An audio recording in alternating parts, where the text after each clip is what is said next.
नमस्कार संस्कृत के प्रिय विद्यार्थियों, आप सभी का बहुत बहुत स्वागत है मैग्नेट ब्रेंस हिंदी मीडियम पर। मैं पंकज तिवारी। जैसा कि मैंने आपसे वादा किया था कि मैं बहुत जल्द आपके लिए इसका दूसरा भाग लेकर के आऊंगा, तो आज हम सुभाषतानी का द्वितीय भाग करने वाले हैं। ध्यान रखिएगा, द्वितीय अनुवाद भाग 2। इसमें हम लोग तीसरे नंबर के श्लोक से हम आगे क्लास बढ़ाएंगे, लेकिन उससे पहले मैं आपसे जानकारी लेना चाहता हूं कि आपकी परीक्षा की रणनीति कैसी चल रही। कमेंट सेक्शन में लिख करके मुझे जरूर बताएं, उसी के अनुसार हम लोग आगे कुछ ना कुछ रणनीति बनाएंगे। और मैग्नेट ब्रेंस परिवार के द्वारा यहां पर आपको क्लास 7 से लेकर के क्लास 12 तक के सभी विषयों के संपूर्ण सब्जेक्ट के साथ, संपूर्ण कोर्स के साथ बहुत सुंदर तरीके से शिक्षकों के मार्गदर्शन में नोट्स तैयार करवाए गए हैं। वो नोट्स आपके लिए बहुत ही उपयोगी होंगे। इसीलिए आपको जिस वीडियो से आप मुझे देख पा रहे हैं उसी के नीचे संपर्क में जाएंगे लिंक पर, तो आपको ई नोट्स और ई बुक्स की संपूर्ण जानकारी वहां से प्राप्त हो जाएगी। तो ध्यान रखिएगा, परीक्षा के लिए विशेष रूप से यह नोट्स तैयार करवाए गए हैं, तो आप लोग देर मत करिएगा, ध्यान रखिएगा। आज हमारी क्लास जो है उस पर चलते हैं। कक्षा 10वीं संस्कृत शैमुषी द्वितीय भागा सुभाषतानी। ध्यान रखें, अनुवाद भाग 2। अनुवाद भाग 2 में हम लोग क्या पढ़ेंगे? तीसरे नंबर के श्लोक से होगा, मतलब 2 श्लोक हम लोग पढ़ चुके थे। 2 श्लोकों पर हमें अब चर्चा यहां पर करना है, 3 श्लोकों पर। तीसरे श्लोक पर क्या लिखा हुआ है देखें जरा। निमित्तम उद्दिश्य ही यह प्राकुप्यति ध्रुवम स तस्यापगमे प्रसीदति अकारणत द्वेषी मनस्तु यस्य वैहि कथम जनस्तम परितोषयिष्यति। यहां पर यह श्लोक दिया हुआ है। यहां पर उन्होंने क्या कहा है, पहले हम इसका वाचन करते हैं। 2 बार वाचन करना है, ध्यान रखिएगा, अच्छे से करना है, आपको साथ में करना है।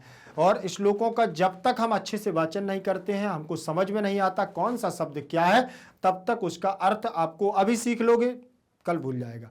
आपको ध्यान रखना है, आपको श्लोकों का अर्थ बहुत सुंदर तरीके से देखना है। आधे से ज्यादा जब आपको श्लोक और श्लोक आपको याद हो जाता है अर्थ के साथ, तो परीक्षा में आने वाले हमारे प्रश्न भी हमसे सॉल्व हो जाते हैं। ठीक, ये तो ठीक है, आपकी परीक्षा में 2 सुभाषतानी श्लोक आएंगे, वो तो आपको लिखना ही है, लेकिन परीक्षा इससे बनने वाले हमारे एक पदन उत्तर, पूर्ण वाक्यन उत्तर इसी से तो लिए जाते हैं। फिल इन द ब्लैंक्स में यही मिल जाएगा, खाली स्थान में आ जाएगा रिक्त स्थान, जो रिक्त स्थानी और चित्वा मंजूषायाम पदानी, तो इसमें कहीं ना कहीं सब कुछ इसी में है। ठीक, तो ध्यान दीजिएगा, लिखा हुआ है कि निमित्तमोद्देश्य ही प्रकोप्यति ध्रुवम सतस्यापगमे प्रसीदति अकारणद्वेषी मनस्तु यस्य वै कथं जनस्तं परितोषयिष्यति। कथं जनस्तं परितोषयिष्यति। ध्यान रखना, यहां पर उन्होंने क्या कहा है, निमित्तमुद्देश्य ही अप्रकोप्यति ध्रुवम सतस्यापगमे प्रसीदति अकारणद्वेषी मनस्तु यस्य वै कथं जनस्तं परितोषयिष्यति। कथं जनस्तं परितोषयिष्यति। ध्यान रखना, अब यहां पर आपको करना होगा कि निमित्तम उद्देश्य, अर्थात उन्होंने ये कहा है कि आपका जैसे कोई कारण हो, कोई गलती आपको पता हो, कोई प्रयोजन आपको मालूम हो, आपको मालूम है कि इस व्यक्ति ने ये किया है, ठीक, और बहुत ऐसी गलती की है, तब वहां अगर आप क्रोध कर रहे हैं तो वो क्रोध आपके लिए क्या है, सार्थक है। वो आप वहां क्रोध कर सकते हैं, क्योंकि बिना कारण के आप क्रोध नहीं करें। और अगर आपको मालूम है कि इसने जो कार्य किया है वो क्रोध के लायक है, तो निमित्त उद्देश्य अर्थात उस उद्देश्य को जान लेना चाहिए। उस उद्देश्य के साथ अगर आप क्रोध करते हैं तो ही या प्रकोप्यति माने क्रोध करना। निमित्त उद्देश्य अर्थात आपको जो पता है उस उद्देश्य को जान लेने के बाद यदि आप क्रोध करते हैं तो ध्रुवम स तस्यापगमे प्रसीदतु, अर्थात समय आने पर, जब आपका धीरे धीरे समय बदलेगा और उससे आप दूर जाएंगे जिसके ऊपर क्रोध कर रहे हैं, तो तस्यापगमे, उससे, तस्य माने उसके, अपगमे माने दूर चले जाने पर या उससे हट जाने के बाद, प्रसीदतु आप प्रसन्न हो जाएंगे, या कुछ समय बाद आपका क्या हो जाएगा, क्रोध शांत हो जाएगा। हो जाएगा कि नहीं हो जाएगा? भाई उसने उसने कोई गलत काम किया, आपने क्रोध किया, जब वो चला गया फिर जो कहते हो हम प्रसन्न हो गए, यहां तक। फिर किया अकारण द्वेषि मनस्तु यस्य वै कथम जनस्तम परितोषयिष्यति। और अकारण द्वेष, और जो व्यक्ति अकारण ही हमेशा क्रोध करता है, बिना कारण के, बिना किसी प्रयोजन के क्रोध करता रहता है, मनस्तु यस्य वै, वह मनुष्य हमेशा हमेशा क्या है, दुखी रहता है, क्रोध में रहता है। कथम कैसे, जनस्तम परिपोष्यति परितोष्यति। ऐसे व्यक्ति के साथ कभी मान के चलिए कि हमेशा हमेशा वह दुखी रहता है, परेशान रहता है, और वो प्रसन्न रहता है। प्रसन्न नहीं रहता तो पीड़ित रहता है। ठीक, तो समझ में आया। यहां पर उन्होंने कहा कि निमित्तोद्देश्य ही प्रकोप्यति, प्र पूर्वक कुप धातु से लट लकार प्रथम पुरुष एक वचन में बना हुआ है। कुप्यति, कुप्यता, कुप्यंती, क्रोधित होने के लिए। ठीक, तो निमित्तोद्देश्य ही प्रकोप्यति ध्रुवम सतशापगमे प्रसीदति अकारण द्वेषि मनस्तु यस्य वै कथम जनस्तम परितोषयिष्यति। चले आगे देखें। निमित्तम उद्देश्य, उत उपसर्ग पूर्वक दिश धातु से उद्देश्य हो गया है, उद्देश्य बन गया है। ही हमारा अव्यय है, यत हमारा सर्वनाम है, यह प्रथमा विभक्ति एक वचन, प्रा उपसर्ग पूर्वक कुप धातु लट लकार प्रथम पुरुष एक वचन का रूप है। ध्रुवम में द्वितीय विभक्ति सामान्य वह, तस्यापगमे में दीर्घ संधि हो गई, तस्य प्लस अपगमे, तस्य प्लस अपगमे, अपगमे। यहां पर आ और यहां पर आ दोनों मिलेंगे, बड़ा आ बन जाएगा, बड़ा आ बन जाएगा, और इसको जब मिलाएंगे तो तस्यापगमे बने, तस्यापगमे बन जाएगा, तस्यापगमे। ठीक, अब यहां पर तस्य षष्ठी विभक्ति का रूप है, सा तम तेन तस्मै तस्मात् तस्य। ठीक, ये लिखा हुआ है, सह तम तेन तस्मै तस्मात् तस्य तस्मिन् तस्मिन् षष्ठी विभक्ति का एक वचन रूप दिया हुआ है, तस्य। ठीक, तो यहां तस्य अपगमे, अप उपसर्ग पूर्वक गम धातु से लगा हुआ है, उसके चले जाने पर या उसके पास से हट जाने पर। प्रसीदति, यहां पर भी प्रसीदति हमारा प्रसन्न होने के लिए लट लकार प्रथम पुरुष एक वचन का रूप है। फिर अकारणम, अकारण द्वेषी, द्वेष अलग हो जाएगा, अकारण द्वेषी, अकारण ही द्वेष करने पर, तो सप्तमी विभक्ति का एक वचन मनस्तु, मनः धन तु, तो मनस्तु विसर्ग संधि हो जाएगी। यहाँ क्या हो जाएगी, विसर्ग संधि होगी, मनस्तु यस्य वै, यस्य षष्ठी विभक्ति का एक वचन रूप लगा हुआ है, कहां से बनेगा, यह, यम, येन, यस्मै, यस्मात्, यस्य, यस्मिन्, यस्य षष्ठी विभक्ति का एक वचन। ठीक, वही देखिए तृतीय विभक्ति का बहुवचन, कथम जनः तम, द्वितीय विभक्ति, जनः विसर्ग संधि हो गई है।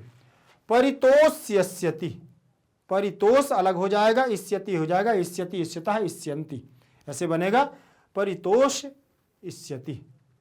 ठीक, चलिए परितोषी अलग हो जाएगा, इष्यति अलग हो जाएगा, इसमें हमारा लट लिट लकार भविष्य काल का रूप लग जाएगा, प्रथम पुरुष एक वचन का।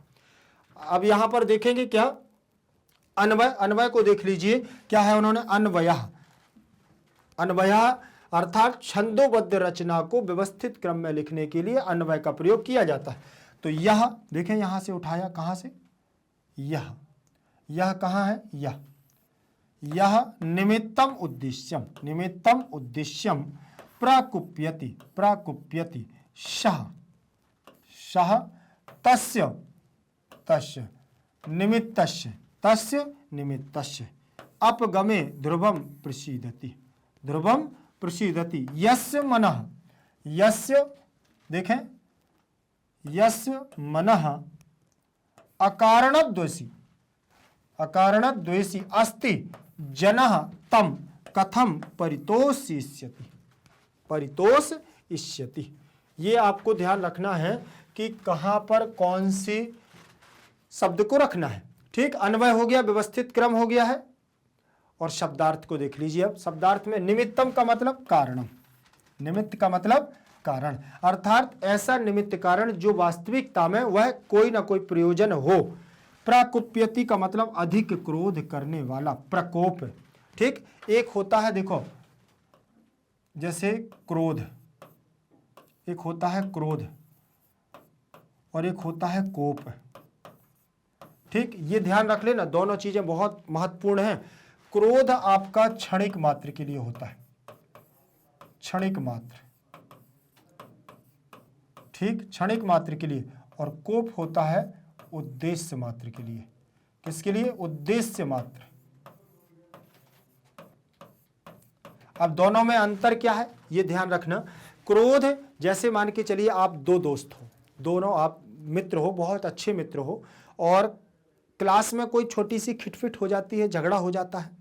ठीक, और झगड़ा हो जाने के बाद मुझसे बात नहीं करना, ऐसे बोलते हो, मुझसे बात नहीं करना।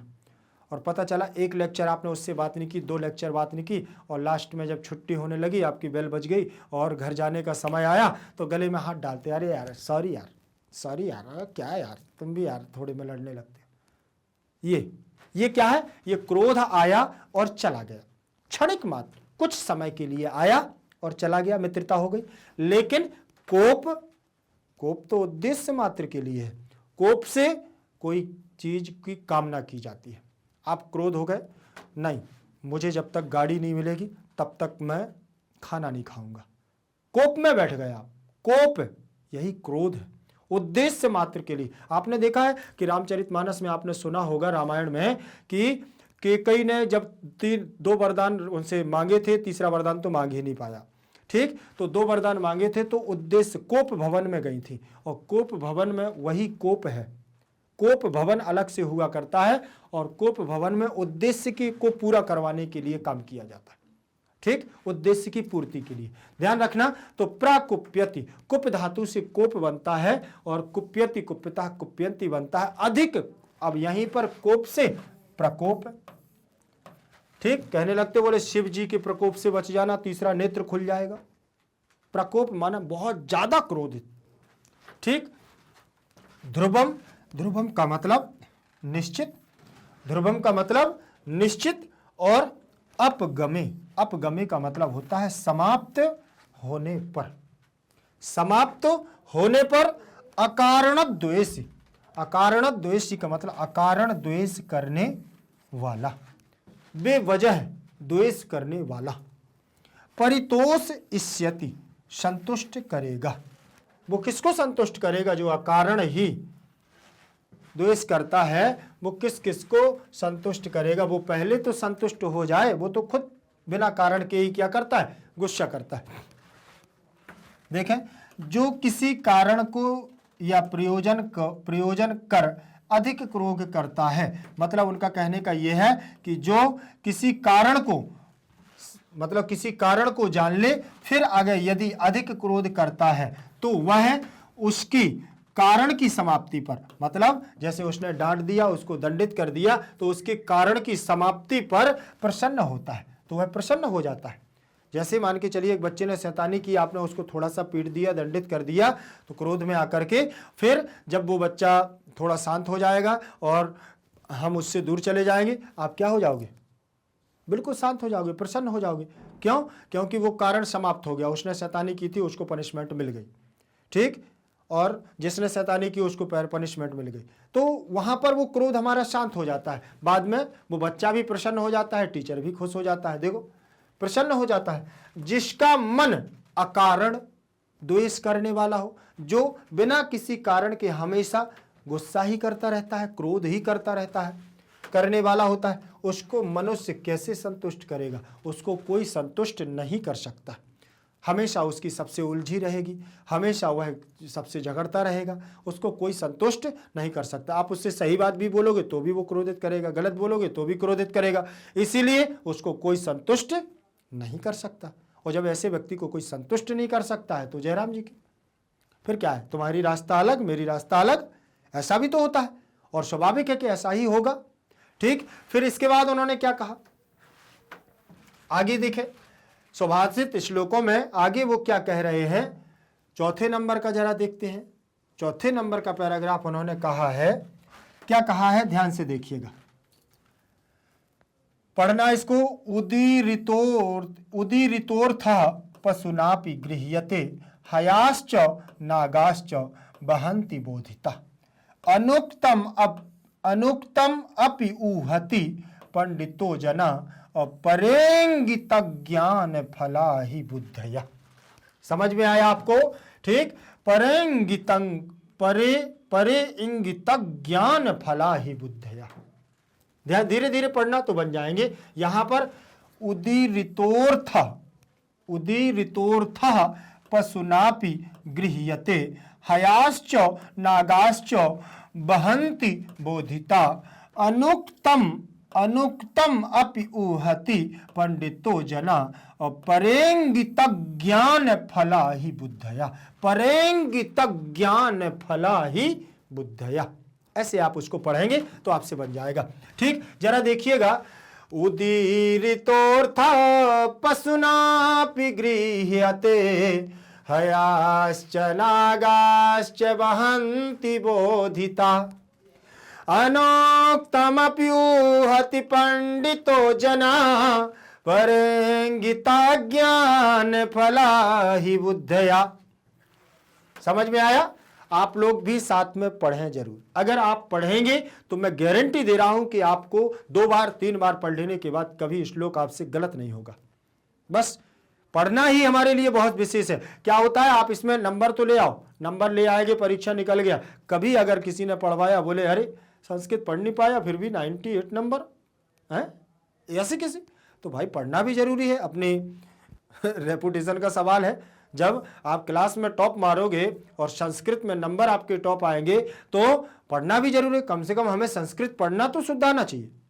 ठीक, विशेष रूप से लिखना और पढ़ना ये महत्वपूर्ण होता है हमारे लिए। ध्यान रखें, लिखा हुआ है उदीरितोर्थ पशुनापि गृह्यते हयाश्च नागाश्च वहन्ति बोधिता अनुक्तमपि ऊहति पंडितो जना परेंगित ज्ञान फला ही बुद्धया। परेंगित ज्ञान फला ही बुद्धया। ठीक, समझ में आ रहा है ना?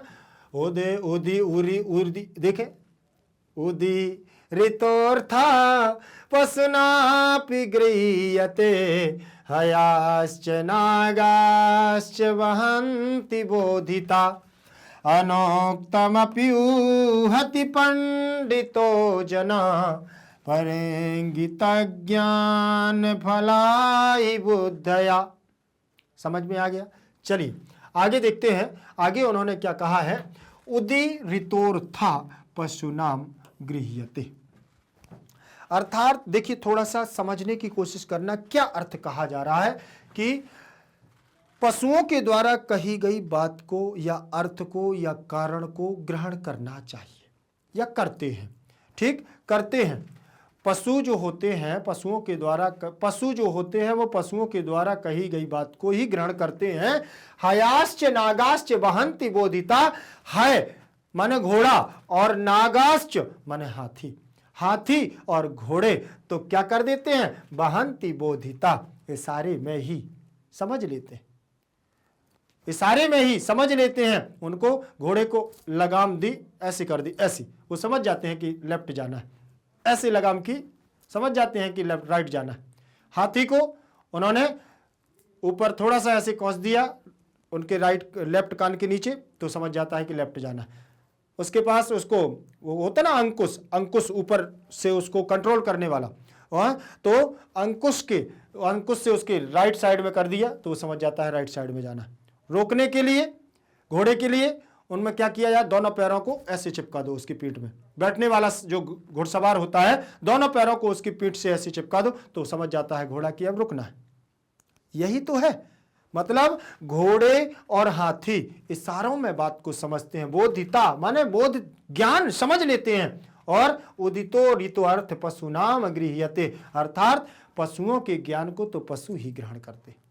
फिर उन्होंने क्या कहा, अनोक्तमप्युहति पंडितो जना परेंगित ज्ञान फला ही बुद्धया। पंडित अर्थात जो ज्ञानी पुरुष होते, जो ज्ञानी पुरुष होते हैं वो तो अनुक्तम अपि ऊहति, केवल संकेत मात्र से समझ जाते हैं। ठीक, अर्थात उनको थोड़ा सा बता दो तो वो ज्ञानी पुरुष, ज्ञान पुरुष उसको क्या है, ज्ञान से समझ जाते हैं। उसी प्रकार से जैसे बुद्धिमान व्यक्ति केवल और केवल इशारे से समझ जाते हैं। बुद्धिमान और ज्ञानी दोनों में अलग अलग है। बुद्धिमान व्यक्ति केवल और केवल इशारों में समझते हैं, और पंडित जो ज्ञानी लोग होते हैं वो क्या है, वो उन्होंने क्या है, संकेत मात्र को समझा और वो समझ जाते हैं। ये पंडित जो बना हुआ है शास्त्रों को पढ़ करके बना है, बुद्धिमान जो है वो अपनी बुद्धि के द्वारा बना हुआ है। इसीलिए ज्ञानम भारम क्या क्रिया बिना, जो बुद्धिमान व्यक्ति होता है वो अपने ज्ञान का सदुपयोग करता है, और जो बुद्धिमान नहीं होता है उसका ज्ञान उसके पास ही रखा रहता है। कई ऐसे विद्वान पड़े हुए हैं जो अपने ज्ञान का सदुपयोग नहीं कर पाए हैं, उनका ज्ञान उनके शरीर में ही जीर्ण हो गया, शीर्ण हो गया, नष्ट हो गया, उन्होंने उसका सदुपयोग नहीं कर पाया। तो समझ में आया यहां पर भावार्थ को उन्हें क्या क्या कहा है। भावार्थ में अब यहां पर आप देखिएगा और आगे क्या कहा गया है। उरी देखो, उरी उदी रितो अर्था, तो उदी रिता प्लस अर्था, यहां विसर्ग संधि हो गई। उदी रिता प्लस अर्था दिया हुआ है। विसर्ग के स्थान पर उत्त संधि हो जाएगी, उदी रितो, और पीछे आने वाला हमारा अवग्रह के रूप में लग जाएगा, और यहां पर विसर्ग संधि बन जाएगी। क्या बन जाएगी, यहां विसर्ग संधि हो जाएगी, उदी रितोर्था बन जाएगा। और पूरे पद में अगर पूछा जाए कि कौन सी विभक्ति लगी है तो आप बोल सकते हैं प्रथमा विभक्ति का एक वचन लगा हुआ है। ठीक, फिर इसके बाद पशुनापि, पशुना, पशुना प्लस अपि, तो पशुनापि, पशु भी। ठीक, तो पशु से भी, तो यहां बनेगा आपका बड़ा आ और यहां छोटा आ, दोनों मिलेंगे तो क्या हो जाएगा, बड़ा आ, बड़ा आ हो जाएगा। और यहां आपकी संधि कौन सी बनेगी, पशु न, ना में से क्या निकल गया था, आ, तो दोनों को मिलाने पर बीच में आ गया, अपी का केवल पी बचेगा। आ को इसमें मिलाओगे तो क्या बनेगा, पशुना, और पी आपको मिलेगा तो जोड़ देना, क्या बन जाएगा, पशुनापि। बन गया कि नहीं। अब यहां पशुनापि बन गया, लेकिन आप अपि माने होता है भी, अपि का मतलब भी, और पशुना शब्द जो लगा हुआ है तृतीय विभक्ति एक वचन का रूप लगा हुआ है। कैसे, पशु, पशुम, पशुना, तृतीय विभक्ति एक वचन का रूप लगा हुआ है पशुना। जैसे हरि हरिम हरिणा, गुरु गुरुम गुरुणा, वैसे पशु पशुम पशुना, साधु साधुम साधुना, तृतीय विभक्ति बनी हुई। चलिए आगे देखें। गृह्यते, ग्रह धातु है ग्रहण करने के अर्थ में, तो गृह्यते गृह्येते गृह्यन्ते, ये बनेगा आपका लट लकार प्रथम पुरुष एक वचन का रूप होगा, कर्मवाची की क्रिया होगी। ठीक, चलिए, और गृह धातु है, ध्यान रख लेना। फिर हयाश्च, हयाश्च मतलब घोड़ों, हयाश्च, हयाह प्लस च, हयाह प्लस च, तो यहां हयाश्च बन जाएगा, और यहां पर आपका क्या हो जाएगा, हयाह, और विसर्ग के स्थान पर होगा सा प्लस च। जब इसको मिलाएंगे तो आपका बनेगा हया, और सा रहेगा आधा, ऊपर चला जाएगा, चा नीचे जुड़ जाएगा, शब्द बनेगा हयाश्च। तो कौन सी संधि है यहाँ, विसर्ग संधि, कौन सी संधि हो गई है? विसर्ग संधि। और विसर्ग संधि के आधार पर यहां बन जाएगा हयास। तो हया यहां प्रथमा का बहुवचन कैसे बनेगा? हया बहुवचन में हयः, हयौ, हयाः बनेगा कि नहीं? घोड़ों के लिए, बहुत सारे घोड़ों की बात कर रहे हैं। तो प्रथमा का बहुवचन, प्रथमा का एकवचन, प्रथमा का द्विवचन। आगे चले, इसी प्रकार से हमारा बनेगा नागाश्च। क्या लिखा हुआ है? नागाश्च। ध्यान से देखें, नागाह प्लस च दिया है, तो विसर्ग के स्थान पर क्या हो जाएगा? नागा, विसर्ग के स्थान पर शा और च हो गया। अब यहां पर आप बनाओगे, शब्द बनाओगे तो क्या बनेगा? नागा और शा आ जाएगा आपका बीच में, और ये च नीचे लग जाएगा, बन जाएगा नागाश्च। तो संधि कौन सी हो जाएगी? विसर्ग संधि। और नागाह में देखें तो यहां पर रूप चल जाएगा नागाह। नागा मतलब हाथी, नागौ, नागौ द्विवचन, और बहुवचन में बनेगा नागाह। ठीक है ना? तो ये आपके क्या है? हाथी के, हाथी के पर्यायवाची भी है, या नाग माने हाथी। फिर बहंती, बहती, बहता, बहंती, लट लकार प्रथम पुरुष, एक बहुवचन का रूप लगा हुआ है, वह धातु। बहती, वहता, वहंती, बहती, बहता, बहंती, लट लकार प्रथम पुरुष, बहुवचन का रूप है। बोधिताः, बोधिताः पद दिया हुआ है, तो कहां का? प्रथमा विभक्ति का बहुवचन रूप दिया हुआ है।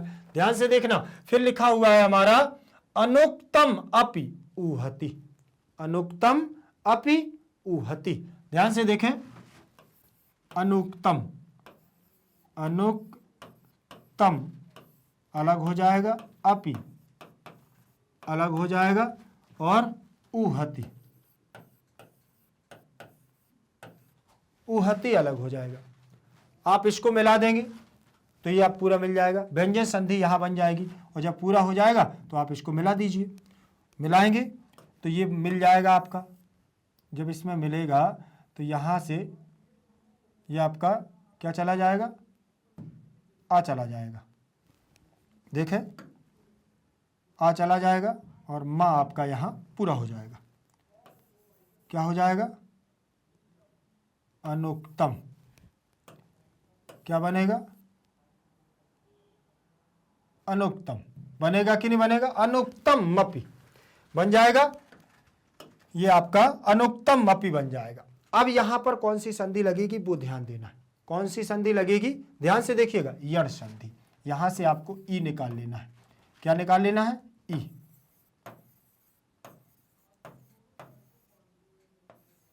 अनुक्तम पा अलग हो जाएगा, ई आपका बाहर आ जाएगा, ऊहति, ऊहति आपका पद हो जाएगा। ऊहति आपका पद होगा तो ध्यान देना, ई के स्थान पर क्या हो जाएगा? अनुतम प, ई के स्थान पर या, ऊहति बन जाएगा। यहां पर आपका ये हो जाएगा या।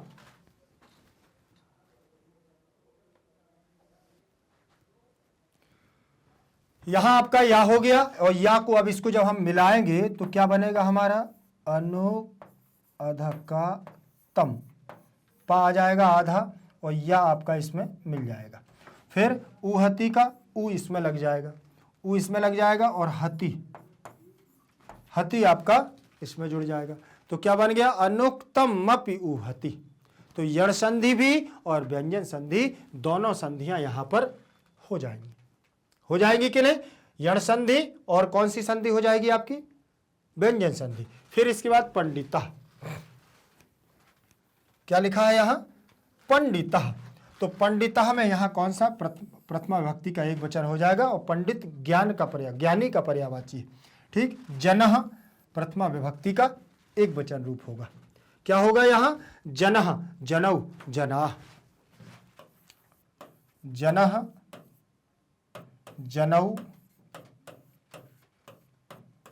जनाः। देखें, जनः, जनौ, जनाह बन जाएगा। फिर यहां पर देखेंगे क्या हो जाएगा आपका, ये हमारा प्रथमा का एक वचन, ये बहुवचन का, ये द्विवचन का, जनाह। फिर यहां लिखा हुआ है परेंगित ज्ञान, पर प्लस इंगित ज्ञान, ऐसे बनेगा। देखें, पर प्लस इंगित, इंगित ज्ञान फला, ये लिखा हुआ है इंगित ज्ञान, ये लिखा है। तो यहां पर देख पा रहे होंगे पर में कि रा में से आ ले लिया, इंगित का ई ले लिया, आ के बाद ई आने पर क्या बनता है, ए बनता है। लेकिन कहां, गुण संधि, गुण संधि में बनता है। और गुण संधि आपकी सूत्र कौन सा बताती है, आद गुणा, आद गुणा सूत्र यहां पर लग जाएगा। लगेगा कि नहीं लगेगा। फिर यहां पर आप देखेंगे कि गुण संधि का नियम है, तो ये कहता है कि छोटा आ या बड़ा आ के बाद छोटी ई या बड़ी ई, दो में से कोई भी आ जाए तो ये बनता है। छोटा आ या बड़ा आ के बाद अगर छोटा ऊ या बड़ा ऊ, दो में से कोई भी आए तो क्या बनता है, ओ बनता है। ये गुण संधि का नियम है। तो आ के बाद देखो, आ के बाद ई आ गया है तो ये बन जाएगा। और यहां पर पद बनेगा पर में से क्या निकल गया है, आ निकल गया था तो हलंत हो जाएगा, ए को मध्य में लिख देंगे। और लास्ट में इंगित में से ई निकल गया है तो यहां पर क्या बन जाएगा, गित ज्ञान फला, फला दिया हुआ है, ए की मात्रा इस पर लगाएंगे तो बनेगा परे, परेंगी, परेंगी तक ज्ञान फला बन जाएगा। परेंगी तक ज्ञान फला, परेंगी तक मतलब दूसरों के द्वारा केवल इंगित करने पर, संकेत मात्र देने पर ज्ञान फल ही बुद्धया, उनको पूरे ज्ञान का फल और बुद्धि का ज्ञान उन्हें हो जाता है। ठीक, समझ में आया। चलो आगे देखेंगे, यहां पर दिया हुआ है ही हमारा अव्यय है और बुद्धिया लगा हुआ है प्रथमा विभक्ति का बहुवचन। बुद्धि देखें, रूप चलेगा इसका बुद्धि ही, बुद्धि बुद्धया, देखें बुद्धया, ये ऐसे कैसे चलेगा, जैसे आपने देखा होगा कि वो बनता है ना आपका, बुद्धि बन गया हरि, हरि हरि हरया बनता है, मति ही मति। ठीक, अब यहाँ बुद्धि बुद्धौ बुद्ध्या, तो यहाँ मति मत्यौ मत्याह ऐसे भी बन जाएगा, तो मति के समान चलाएंगे। ठीक, चलिए आगे देखेंगे, अन्वय को देखें जरा, अन्वय को देख लीजिए। अन्वय में क्या कहा, पशुना तृतीया विभक्ति का एक वचन है, मैंने आपको बताया था पशुना। ठीक, और अपि मतलब भी, ये आपका अन्वय है। अन्वय कैसे होता है, व्यवस्थित क्रम को रखने के लिए हम यहाँ छंदोबद्ध रचना को और श्लोक में से छंदोबद्ध रचना को हटा करके यहाँ व्याकरणात्मक रूप से सही अर्थ की प्रतीत कराने के लिए अन्वय का प्रयोग करते हैं। अपि माने भी, उदीरिताः अर्थाः गृह्यते, प्रथमा प्रथमा लट लकार प्रथम पुरुष एक वचन, गृह्यते हयाः प्रथमा का बहुवचन, नागाः प्रथमा का बहुवचन, चा मतलब और, बोधिता में प्रथमा का बहुवचन, भार माने लोड भार उठाना, वहन्ति, पंडिता में प्रथमा का बहुवचन, जना प्रथमा का एक वचन और जना में प्रथमा का एक वचन, अनुक्तम द्वितीया, अपि माने भी, ऊहति ऊहतः ऊहन्ति, तो लट लकार प्रथम पुरुष एक वचन, बुद्धिया बहुवचन, परेंगित ज्ञान फलाः प्रथमा का बहुवचन लगा हुआ है। आगे चलेंगे, इसका भावार्थ देख लीजिए, शब्दार्थ देख लीजिए। उदीरिता माने कहा गया, उदीरिता मतलब कहा गया। गृह्यते प्राप्त किया जाता है, गृह्यते मतलब प्राप्त किया जाता है। हयाः मतलब घोड़े, नागाः मतलब हाथी, अनुक्तम ना कहा हुआ, ऊहति निर्धारित करता है, इंगित ज्ञान फलाः मन संकेत जन्य ज्ञान रूपी फल वाले, केवल संकेत जन्य मात्र से जो समझ जाएं। अर्थात आपने देखा होगा कि चाणक्य जो था, चाणक्य जी थे, जो आचार्य चाणक्य जी थे, जिन्होंने मौर्य वंश को की स्थापना करवाई थी चंद्रगुप्त मौर्य के द्वारा, तो वो गुरु है चंद्रगुप्त मौर्य के, लेकिन वो इस सारे में केवल इंगित मात्र से समझते थे। इंगित ज्ञान समझ जाते थे, संकेत जन्य ज्ञान रूपी फल वाले।